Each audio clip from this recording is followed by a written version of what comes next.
let's take a few moments and talk about key points for setting up a rifle. And it doesn't have to be an AR-15. That's what I'm using for this video, but it can be for whatever type of rifle you're using. So this video is not about products specifically. It's not about certain brands. It's more about ideas and just kind of a generalized feel for how you want to set up a rifle so it works for you. And that's going to look a little bit different for every person, but there's some key things. So the first thing, balance. The gun has to balance.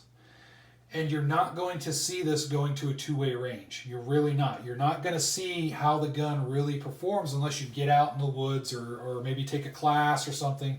Get out there, do a few things, and actually move around with it. You get more of an appreciation for how the gun balances in your hands, how it behaves, how it the recoil on it, the reloads, accuracy, the swing weight, all that stuff. You're not going to get a feel for when you're just shooting at a target stationary at a range. And that's the folly of a lot of people, me included, when I first started getting into these types of rifles a long time ago, is you start buying all the cool stuff and throwing it on there. And it's great for a two-way range. It's awesome. But when you start moving around with it, carrying it, spending a lot of time with it on your shoulders or on your back, it starts to make a difference. And you start realizing, holy crap, man. This crap just isn't worth it. I'm guilty a lot because I like to review parts and accessories, so I'm always throwing crap on rifles. But this is more of a practical. There's the fun side of just, messing around and having fun, and then there's the practical side, and this is more the practical side. So keeping it well balanced. The key to keeping it well balanced is to keep it simple. Keep it very simple. Avoid the urge of, for example, this rifle right here.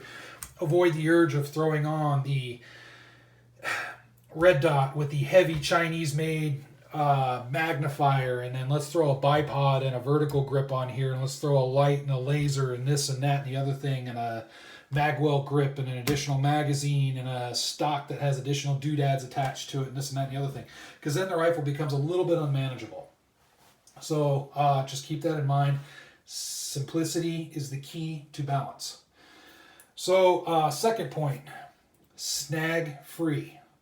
Some people don't think about that, and I had to learn through my own personal experience over the years that snag free is a big thing when it comes to these types of rifles. And it doesn't have to be just this, it could be hunting rifles in general, whatever, shotguns, it doesn't matter. Long arms, and as an overall type deal, having a snag free setup matters. It matters a lot. Again, you're not going to notice this when you're sitting on a two-way range. You're going to notice it if you're actually walking, hiking, carrying the gun, doing classes, doing drills.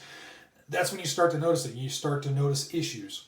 So how do you manage that? Well, the same as with the balance, you want to keep things simple and to the point. What do you need on that particular gun? And you take the items that you need and you look at good ways to manage those items. Example number one on this rifle. Here's my light on the front. Streamlight setup, very simple setup. I do have a pressure switch on here, awesome setup. You can see I have a zip tie right here, and that helps a little bit with cord management. There's also a little Ranger band right here. This helps with my cord management. That keeps this cord from popping out, coming out right here to a spot where that can hook on something and pull out of the pressure pad or do something. The added benefit of this is I have a little bit of cord management, but it's also giving me extra retention on my pressure switch. That's always something that's good to have. These are good mounts, but it's nice to have just a little bit of extra retention just when things get hot and heavy and all that good stuff. So that's one example of cord management and snag management. Another is this, your stock. This is a standard Magpul stock, sling rather. This is a Magpul sling. I have it connected here, and then I have it ran through and just connected to the Magpul fixed stock right here. And what I did is another Ranger band. This is a common thing you see a lot on patrol rifles, military, law enforcement. This is a common trick. You loop your sling in. All I have to do is grab right here and pull. Pops the sling out, and I can sling the gun. But this is good for storage. If I'm in a vehicle, around the household or whatnot, this keeps the sling out of the way so it doesn't snag on crap as I'm trying to mount the rifle or do something with it. So managing those snags is extremely important. along with your stuff like vertical grips and your sights and all that good stuff, that all makes a huge difference. So I'm not telling you not to run those items. I'm just telling you to look at how it affects the gun's handling when you do. Because it's funny, when you add and take away stuff, it just changes the characteristics of the rifle. So I could throw an ACOG on here like I have on my other rifle, and it would work great for this, but it changes the characteristics a little bit. It changes how it's handled. This one is set up for iron sights. I'm not going to put an optic on this one. I don't want to. This is kind of like my all-around iron sight, just basic go-getter budget rifle. So I choose to keep it this way and just leave it alone. So, but you have to think about that. How are snags going to affect? So you got balance, you got snags, and now you have to look at, okay, accessories, which we kind of already went over. And again, this video isn't talking about so much different brands, but what are those accessories going to do and what are they going to take away? And one thing I like to use, since I play the game, and I know a lot of other folks played the game, the recent Call of Duty Modern Warfare. I'm not talking about the new Black Ops game. I'm not a fan of that one. But the Call of Duty Modern Warfare that came out, they have the little gunsmith option for all the firearms and everything. And as you add and take away certain things and change how the firearm looks and what accessories it has an effect on the stats of the gun. So you throw an optic on there, it'll make the gun a little bit slower to aim, but it gives you magnification and whatnot. Well, here's the thing. That's just video game world, but it's not that much different in real life.